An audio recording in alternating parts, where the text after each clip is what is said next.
Ćao svima, dobrodošli na izložbu Highlights koju je Galerija Novembar pripremila u trajanju od 1. novembra do 15. novembra i ona prikazuje presek onoga što smo radili 2,5 godine postojanja ove galerije. Uglavnom su radovi umetnika i umetnica koje smo već izlagali na njihovim samostalnim ili grupnim izložbama, ali smo sad dodali i neke svežije radove koji su nastajali ove godine. Izvolite. Nalazimo se kod radova Marije Avramović, koja je pored slika koji su izložene ovde i već su bile deo njene samostalne izložbe pod nazivom After Party. Sada vidimo i njene crteže nastale ove godine tokom karantina i malo kasnije. Uglavnom se Marina poetika zasniva na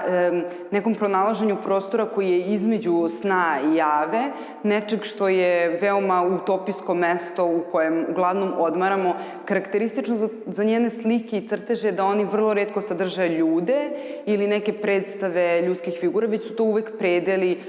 ili enterijeri koji su, baš zato što su lišeni ljudskog prisustva, negde izgledaju kao snoviđenja. Međutim, kolorit koji upotrebljava donekle je i realističan, što nas opet vraća na to da to može da bude i neki prikaz nečeg što ona nekad videla, doživela, ali svaki put nam daju, što zbog teksture, što zbog boja, što zbog cele poetike, utisak da su to neki daleki predeli, neki zaboravljeni ili izmaštani ili sanjani predeli. Zato uvek njene slike na neki način odmaraju dok se posmatraju. I tu bih dodala jednu zanimljivu opasku par posmatrača koji su dolazili u galeriju i primećivali da njene slike ipak izazivaju i blagu nelagodu, što je meni uvek bilo nekako čudno i neprijatno jer su dosta prijatne, ali su oni komentarisali da baš to odsustvo ljudi i baš ta nepoznatost prostora utiče na to da se osjećaju pomalo da li dezorijentisano, da li je malo cijela atmosfera spuki, ali u svakom slučaju one, dakle, ipak imaju taj efekat na posmatrače i publiku da oni stalno razmišljaju pred njima i da ostaju tako zamišljeni dugo vremena dok ih posmatraju.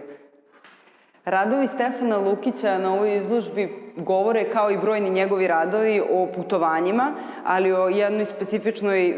specifičnom osjećaju tokom putovanja, prolaznosti. Uglavnom, on se bavi protokom vremena i načinom na koji mi percipiramo vreme i prolazak, naravno, kroz razne prostore i predele, pošto on putujući na svojim putovanjima do Pariza i nazad beležio svaki trenutak svog putovanja fotografijama koje je kasnije pretakao u platna. I on želi da pokaže u stvari koliko je procesna priroda i nastajanja jednog umetničkog dela, ali takođe i na koji način to putovanje menja nas same, šta je ono što mi o razmišljanju o vremenu tokom putovanja zadržimo i kako umetnost hvata taj trenutak koji je zapravo potpuno neuhvatljiv jer se sve vreme dešava u nekoj brzini. Zato upravo i njegove slike često imaju taj element zamagljenosti, blurovanosti, donekle idu čak i u apstrakciju što se tiče i boja i formi, ali opet zadržavaju taj pokret, zadržavaju ono što linija prikazuje, barem na ovim radovima ovde prisutnim, je da je brzina, pokret, protok vremena prikazan kroz brzinu. Ono što im daje specifičnu atmosferu je možda i neka melanholija koja se ogleda u koloritu, koji je uvek nešto između sivog, belog, zatamljenog, mnogo nijansi sive, što daje specifičnu dimenziju melanholičnog razmišljanja o vremenu i njegovoj prolaznosti. Ovi, kao i većina drugih dela Ivane Bašić, imaju veoma poetične nazive koje im sama daje. U ovom slučaju reč je o seriji radova Breath Seeps Through Her Tightly Closed Mouth i sam naziv referiše zapravo na to o čemu se radi u radu. On govori o jednoj težini ili teskobi sputanosti, dakle kroz zatvorena stisnuta usta prodire vazduh. I to je celoživotni projekat koji ona planira da radi i u buduće i govori zapravo i o težini u kojem savremeni umetnik stvara, ali je deo i njenih ostalih radova funkcioniše kao celina zajedno sa njima, gde ispituje i fragilnost tela, daha, govora, statementa, ono sve što predstavlja izraz savremenog čoveka u društvu, urušivost toga, ali i napetost, tu jednu tenziju koju u ovom slučaju najviše oličena u materijalu koji je, dakle, staklo koje je omeđeno čelikom. Jedan čelik zauzdava nešto što je jako fragilno kao staklo, to može i simbolički da referiše na jednu delikatnost koja je zaustavljena nečim što je čvrsto i stabilno. Tako da njeni radovi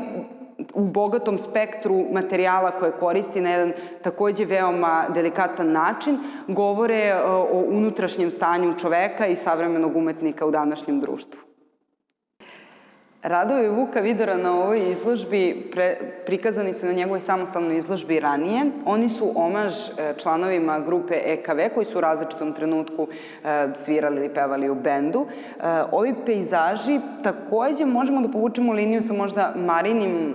pejzažima, u tom smislu apstrahovani su iz nečeg što je prikaz prirode, oni nisu realni pejzaži nekog konkretnog mesta, oni su više jedna unutrašnja slika onoga kako se umetnik osjeća prema drugim umetnicima, odnosno kao da je hteo da prikaže ne samo vreme, već i kako su se umetnici osjećali u tom trenutku stvaranja umetnosti 80-ih i 90-ih, kada možda i nisu bila najpovoljnija vremena za alternativnu muzičku scenu, ali upravo tim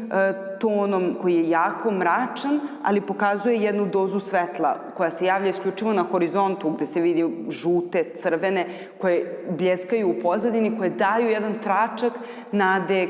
koje možda predstavlja tu kreativnost ili, kako da kažem, nadu koju umetnost daje društvu, ali su jako teške, jako su možda negde duboke i donekle tužne, što korespondira sa onim što je bila negde i sudbina dosta alternativnih umetnika tog vremena. Vuk u ovom pejzažu takođe predstavlja i svoja lična osjećanja, pošto je bio blizak sa nekim od muzičkih umetnika tog vremena i onda prikazuje i na svoju, da kažem, empatičnost prema njima ovim dosta ličnim, ali opet dovoljno apstraktnim pejzažima prikazanim ovde. Dva rada Ane Milenković na ovoj izložbi prikazuju, da kažem, kolaže na neki način, iako su slikani na drvetu, ali kolaže različitih motiva koje ona inače koristi u svojim radovima. To je s jedne strane priroda i detalji, elementi iz prirode, kao što su, na primjer, korali, vodopadi, jezera, šume. Koristi jako poetične elemente prirode i njihove detalje da ih uklopi u nešto što je izuzetno, da kažem, civilizacijski i kultura, nešto što bi trebalo da je nasuprot prirodi, a to su religija, mitovi, nekad čak i priče, dakle, i potpuno različitog spektra, da li je to balkanska neka paganska religija, da li je to istočna religija budizma, da li je to možda antička, koja je u najvećem delu bila prisutna na njenoj samostalnoj izložbi ovde, ali ona koristi tu dihotomiju između prirode i kulture i spaja ih u jednu celinu gde ih pokazuje kao potpuno neraskidiv sadržaj. Dakle, i priroda i kultura su u ovom slučaju jedno i na taj način priču o savremenoj duhovnosti danas, koja je neodvojiva s jedne strane od civilizacijskih tekovina, iako od njih pokušavamo da pobegnemo, a s druge strane podrazumeva i neku vrstu bega u prirodu baš zbog naše prezasićenosti civilizacijskim tekovinama, posebno tehnologijom. Vizualno su posebno zanimljivi zato što koristi ovu, na primjer, jarku žutu da istakne, da kažem, svežinu jednog predela, a s druge strane tu plavu koja unosi mir i melanholiju. Tako da kontrasti u ovom slučaju umiruju baš na način na koji njen sadržaj to treba da uradi, govoreći o ovoj savremenoj duhovnosti, ili u ovom slučaju kada pokazuje skulpture jednog možda budističkog hrama, paralelno sa jednim vodopadom, dakle praveći i kulturnu i prirodnu referencu na mir, s tim kolažiranjem stvara nam osjećaj dok posmatramo njene slike kao da smo tamo. Radovi Tadije Janičića poznati su našoj publici po njegovoj duhovitosti, da kažem dopadljivosti negde, jer su oni uglavnom svima na neki način zabavni. Pored toga što sadrže likovni kvalitet koji je neosporan u smislu tehnike, upotrebe boja i načina na koji se on igra formom, na koji je stilizuje pre svega, on je prevashodno zabavan baš zbog sadržaja i načina na koji on komentariše savremene društvene fenomene. Dakle, šta god da se u društvu desi, da o tome priča ceo grad, u krajnjem slučaju nađe se odmah na Tadinoj slici koju možemo da vidimo. U ovom slučaju ovo je deo serije radova koju on često koristi motive prisutne ovde, dakle, jednu, da kažem, obnaženu žensku figuru koja je ulovila jednog jelena, što je često govori na jedan satiričan način o društvenim fenomenima, da li o položaju žene, o načinu na koji je mi percipiramo, o onome šta je zapravo njena uloga, a kako je ona predstavljena i tome slično. A na radovima koji su novi i koje smo po prvi put prikazali u izložbi, on je napravio jednu vrstu ready-made, da kažem, umetničkih objekata, gde prikazuje različite aluzije na savremene fenomene. Jedna je, recimo, jugonostalgija, drugo je možda zavisnost od cigareta ili šta god, ali to su uvek, da kažem, na jedan pop-kulturan način obrađene teme koje su nam svima jako poznate i dopadljive, zbog čega volimo da uživamo u njegovim radovima.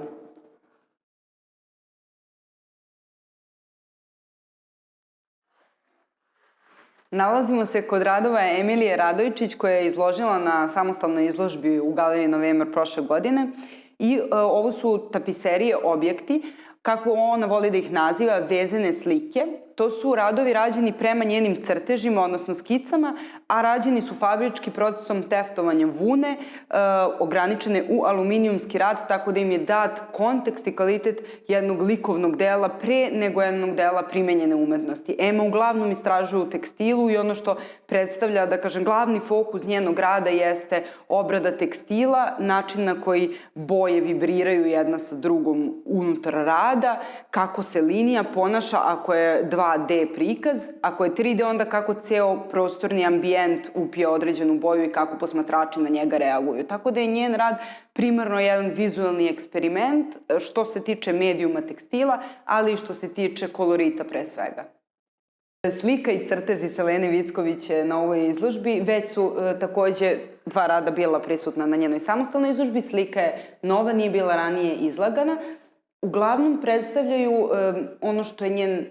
sastavni deo Selenine poetike. Ona ne izlazi tu preterano iz svog okvira zrelog stila u kojem pokušava da referiše na detinjstvo, ali u isto vreme i na jednu traumatičnu i bolnu stranu detinjstva, koliko i na onu koja je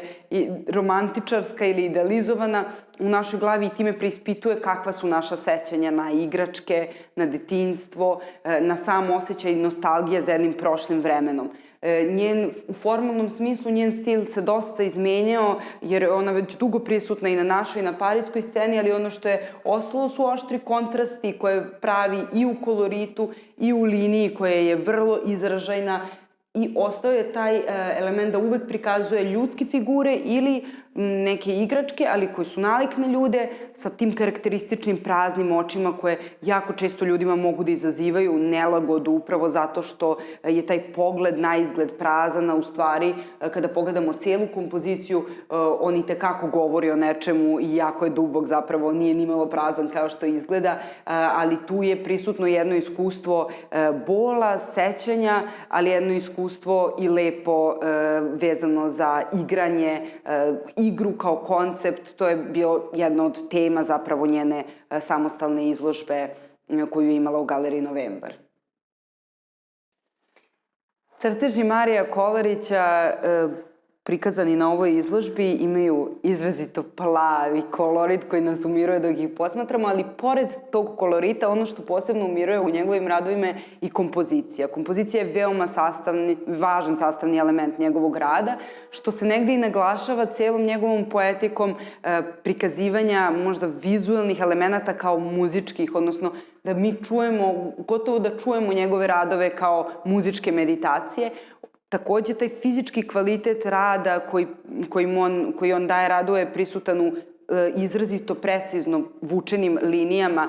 temeljno i ručno, tako da izgledaju gotovo kao grafički digitalni print, ali to nisu jer se vidi ipak otisak umetnikovog rada. I zato je njegov rad jako često blizak da li nekim filozofijama zena ili bilo kojim filozofijama koje propagiraju na neki način mir i stabilnost, ali u isto vreme i ulogu umetnosti u tom miru, što može da nas podsjeti takođe na radove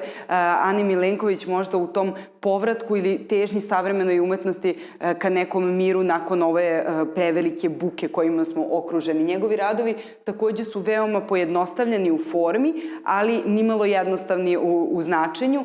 i baš zbog toga čini da je to stalno pročišćenje forme jedna od kvaliteta savremene umetnosti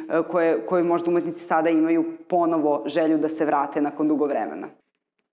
Ovi radovi prikazuju drugu stranu stvaralaštva Vuka Vidora koja više vuče na konceptualnu umetnost, posebno zato što česte reference ima na ne samo pop kulturu, nego i širok spektar tema iz savremene vizualne kulture, da li se radi o Nikoli Tesli ili ikonama poput Bovija ili fotografijama ikoničnim iz starijeg perioda istorije umetnosti. On često koristi i istoriju i popularnu kulturu za predmet sopstvenog likovnog istraživanja, ali ne samo likovnog, već onog intelektualnog istraživanja koje se bavi time šta danas određeni simboli vizualne kulture znače, šta nama predstavlja danas slika ili ikonični portret Tesle ili Bovija. I to radi na jedan simpatično duhoviti način, seckajući kolaže koji idu preko tih slika, time ukazujući da savremena kultura itekako oblikuje, menja i interpretaciju i značenje samih radova iz prošlosti. Radovi Brankice Žilović-Šoven su neka vrsta umetničke instalacije objekta koji predstavljaju mape koje ona veze uglavnom koristeći tehniku tekstila, kojim se ona dugo bavila. U ovom slučaju jedan od radova je na papiru, tako da se može posmatrati kao vezani crtež. Mape se uglavnom raspadaju na taj način da prikazuju poroznost savremene civilizacije ili na koji način mi moramo da rekonstruišemo svet i našu sliku sveta i zbog toga jako često koristi mape u svojim radovima. Sa druge strane koristi i knjige kao posebno knjige koje je nalazila da li na buljim pijacama, da li kao odbačene knjige, dakle one koje su nekom pripadale ranije i ona sada u njih upisuje novo značenje vezući po njima ponovo određenu vrstu mape, time pokušavajući da ukaže na poroznost ne samo sećanja i pamćenja, pošto često koristi i fotografije iz lične arhive, sećanje i pamćenja individualnog, ali i kolektivnog, ono što predstavlja neku vrstu civilizacijskog pamćenja. Tako da se ona u svojim radovima uglavnom bavi preispitivanjem kolektivnog i ličnog sećanja na ono što su civilizacijske tekovine, ali i geopolitičke strukture u savremenom svetu.